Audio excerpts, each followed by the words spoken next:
तर चोकलिंगम साहेबांना मी असेल व आमचे सर्व पदाधिकारी त्याच्यामध्ये सुनील भाऊ भुसारा असतील, कांबळे साहेब असतील, अमोल असेल, इतरही सर्व नलवडेताई असतील, हे सर्वजण त्यांना त्या ठिकाणी भेटलो. त्यांना एक डिटेल पत्र अशा पद्धतीचं हे सीईओ म्हणून त्यांना तिथं दिलेलं आहे. याच्याबरोबर बरेच मुद्दे तिथं आम्ही घेतलेले आहेत, पण काही आकडे तुमच्या सर्वांसमोर मी देतो जे त्यांनी त्या ठिकाणी सांगितलेले आहेत. आपल्या या महाराष्ट्रामध्ये टोटल मतदार किती होते तर 9,78,00,000 मतदार होते. आता त्याच्यातून डिजिटाइज नाहीतर ज्याच्याबद्दलची माहिती आली आहे नाहीतर डेटा कलेक्ट झालाय असे किती झाले तर 7,69,70,00,000. त्यामुळे अनकलेक्टेड डेटा ज्याचा कुठलाच डेटा आतापर्यंत नाहीतर माहिती ही इलेक्शन कमिशनला आलेली नाही. हा किती आकडा आहे तर हा 2 कोटी आकडा आहे. म्हणजे तुम्ही जर साध्या भाषेत बोलायचं झालं तर 2 कोटी लोकांचं नाव हे महाराष्ट्राच्या इलेक्शन यादीमधून त्या ठिकाणी आता काढण्यात आलेलं आहे, कारण का त्यांच्याकडनं माहिती ही मिळाली नाही असं इथं आम्हाला सांगण्यात आलेलं आहे. आता 2 कोटी हे नावं नाही तर माहिती न आल्यामुळे नावं तर कमी झालीच आहेत, पण त्याच्यात जे 7,70,00,000 जो ज्याबद्दलची काही प्रमाणात माहिती आलेली आहे त्याच्यात पण काय होणार आहे त्यांनी सांगितलेलं आहे. त्याच्यामध्ये मॅप्ड आणि अप्रूव्ड म्हणजे सगळी माहिती आलेली आहे. अशा लोकांना वेगळं काढलं जाणार आहे.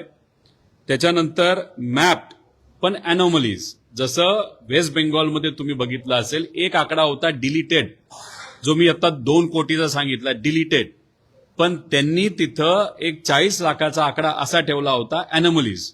म्हणजे हा आमच्याकडे कमी माहिती आहे नाही तर ह्याच्यात काही डिस्पेरन्सी झाले, आडनाव मॅच होत नाही. हे उद्या जाऊन या 7,70,00,000पैकी काही लोक असेही निघणार आहेत जसं वेस्ट बेंगॉलमध्ये निघाले होते. आणि अनमॅप्ड म्हणजे काहीच मॅप होऊ शकत नाही असे वेगळे त्याच्यामध्ये असणार आहे. म्हणजे 2 कोटीचा आकडा हा 2 कोटीचा न राहता उद्या जाऊन हा आकडा वाढू शकतो. आता आम्ही त्यांना काय विचारलं तर हे जे काही 2 कोटी लोक जी काढण्यात आलेली आहेत ती कशी काढलीत तुम्ही सांगा. तर याच्यामध्ये जे वारलेत नाही तर ज्यांचा मृत्यू झालाय असे 34 लाख लोक आहेत. अनट्रेसेबल नाही तर ऍबसेंट म्हणजे त्यांच्या घरामध्ये गेल्यानंतर तिथं गेल्यानंतर ती माणसं सापडलीच नाहीत असे 76 लाख आहेत. आणि परमनंटली शिफ्टेड कोणाचं लग्न होऊन बाहेर गेले नाही तर कामानिमित्तानं बाहेर गेलेले आहेत 77 लाख आहेत.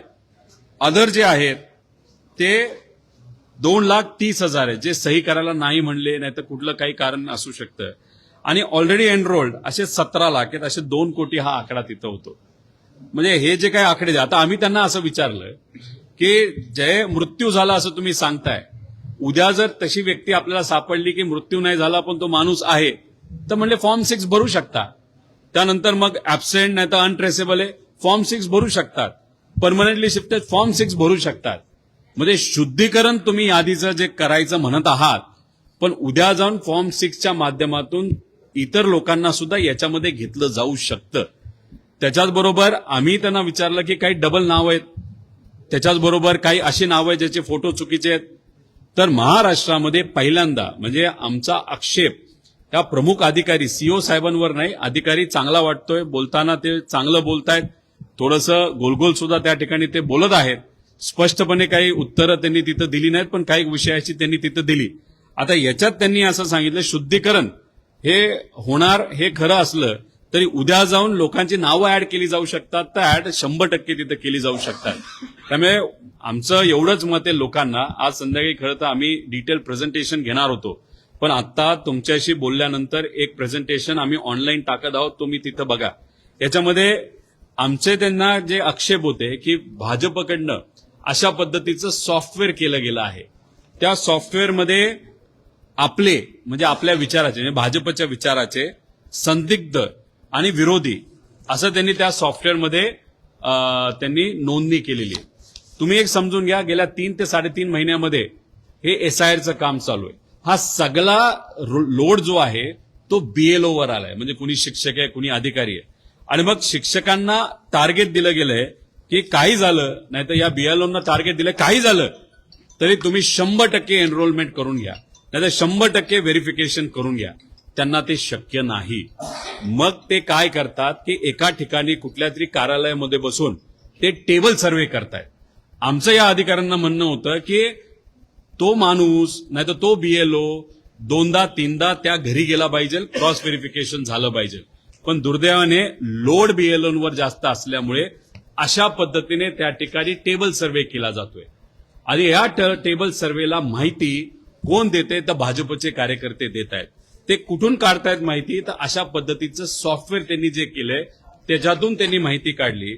आणि मग आम्ही त्यांना सांगितलं हे पुण्याचं आहे, एका चॅनलनी कव्हर केलेलं आहे. त्यानंतर हे नाशिकचे कलेक्टर स्वतः म्हणतात हो आम्हाला असं सापडलेलं टेबल सर्व्हे. त्यानंतर हे आहे ठाण्याचं, इथं सुद्धा तिथं ज्या आपल्या मीडिया चॅनल्स आहेत त्यांनी हे कव्हर केलंय, काही लोकांनी सोशल मीडियावर टाकले. आम्ही म्हटलं कारवाई तर करा, असं जिथं तिथं ते आलेलं आहे. त्यांनी आम्हाला शब्द दिला आम्ही कारवाई करू. त्यामुळे हे जे काय त्या ठिकाणी सुरू आहे हे खालच्या लेवलला, वरच्या लेवलला नाही, तिथं भाजपचा खूप मोठा वाटा आहे. भाजपचा अजून एक सांगतो, एकनाथ शिंदे साहेबांच्या पक्षाच्या जिथं उमेदवार आमदार आहे तिथं सुद्धा भाजप काम करते. त्याच्याच बरोबर जिथं अजितदादांचा पक्षाचा आमदार तिथं तर ते करतच आहेत आणि आमचं तर करतात ती वेगळी गोष्ट.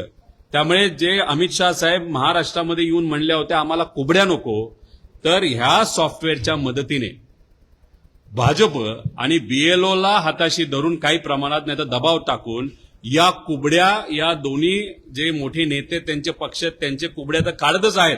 पण इथं आम्हाला सुद्धा कुठं ना कुठंतरी वेगळ्या पद्धतीने मतदारमध्ये नोंदणीमध्ये काही फरक करून अडचणीत आणण्याचा प्रयत्न केला जाऊ शकतो, नाही तर केला जातोय असं आमचं सगळ्यांचं त्याच्यामध्ये म्हणणं आहे. आपल्याच एक प्राची कुलकर्णी नावाच्या एक पत्रकार आहेत, पुण्यामध्ये राहतात. यांचं नाव पुण्याच्या यादीतून काढण्यात आलं होतं. त्या तिथं गेल्या, मराठी पत्रकार असल्यामुळे लढवाया तुमच्यासारखे त्या आहेतच, त्या तिथं लढल्या. माझं नाव का काढलं, माझं नाव डिलीटेड यादीमध्ये का टाकलं, लढल्यानंतर त्यांनी प्रेशर आणल्यानंतर त्यांना तिथं असणाऱ्या अधिकाऱ्यांनी सांगितलं व्हॉट्सअपवर तुमचा तिथं आधार कार्ड पाठवा. आम्ही रेग्युलराईज करून दिलो आणि लगेच व्हॉट्सअपवर टाकल्यानंतर बसल्या बसल्या त्यांचं रेग्युलराईज झालं. ठीक आहे, ते पत्रकार असल्यामुळे लढल्या, ते झालं. पण मग व्हॉट्सअपवर तुम्ही अशा एखाद्या व्यक्तीचं जर रेग्युलराईज करत असाल तर मग भाजपने सांगितलं, प्रेशर आणलं, तर असे किती आकडे तुम्ही रेग्युलराईज केलेले आहेत असाही प्रश्न त्या ठिकाणी निर्माण होतो. त्यामुळे आता आमच्याकडे मोठ्या मोठ्या याद्या आहेत 288 मतदारसंघाच्या. 2024ला कुणी मतदान केलंय, त्यानंतर या जिल्हा परिषद पंचायत समितीला कुणी केलंय, महानगरपालिकेला कुणी केलंय. 24 तारखेला यांच्याकडनं पहिली प्री यादी येणार आहे. आमच्याकडे असणाऱ्या याद्या त्या आम्ही क्रॉस व्हेरीफाय करणार आहोत. आम्ही काँग्रेसमध्ये च्या मतदारसंघामध्ये सुद्धा काम करतोय, त्यांना आम्ही ती यादी देऊ, त्यांच्याकडनं यादी घेऊ, आम्ही एकत्रित काम करू. भाजपच्या पण मतदारसंघात करतोय, एकनाथ शिंदे साहेबांच्या पण करतोय. त्यामुळे उद्या जाऊन 24ला यादी एकदा आली तर दूध का दूध पाणी का पाणी आपण करू शकतो. डबल स्टार बरेच काय जे नावं काढली होती हे सगळं आम्ही क्रॉस व्हेरिफिकेशन तिथं करून आणणार आहे. पण एक तुम्हाला सांगतो, प्रेझेंटेशन तुम्ही बघावं. वेस्ट बेंगॉलमध्ये काय झालं होतं, कसं झालं होतं, त्याच्याच बरोबर बिहारमध्ये काय झालं होतं. जाता जाता फक्त वेस्ट बेंगॉलमध्ये संदिग्ध यादीमध्ये ज्या लोकांची नावं टाकली आहेत ना, असे 41 लाख लोक आहेत. त्यांना गेल्या 4 महिन्यामध्ये त्यातल्या किती लोकांना रेग्युलराईज केलं तर 38,000 लोकांचं क्रॉस चेक झालं. त्यातले 80% लोक म्हणजे 28,000 लोक हे रेग्युलराईज झाले. म्हणजे जे 42 लाख लोक बाहेर काढले होते संदिग्ध यादी म्हणून, त्याच्यातले 80% हे मतदार आहेत.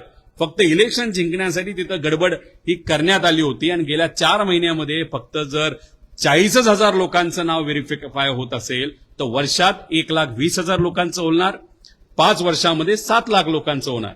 42 लाख लोकांचं कधी करणार? मग 2 कोटी लोकांचं तर नाव आपल्या महाराष्ट्रातून डिलीट केलं गेलं आहे. पण संदिग्ध यादी जेव्हा काढली जाईल, नॉन मॅप यादी काढली जाईल, त्याच्यामध्ये जर 50 लाख लोक आले, ती नावं तुम्ही कधीपर्यंत रेग्युलराईज करणार? हे अनेक प्रश्न तिथे निर्माण होतात. त्यामुळे आमचं या सगळ्या विषयांवर लक्ष आहे. सीओ साहेबांना आम्ही भेटलेलो आहे, त्यांना आम्ही पत्र दिलेलं आहे.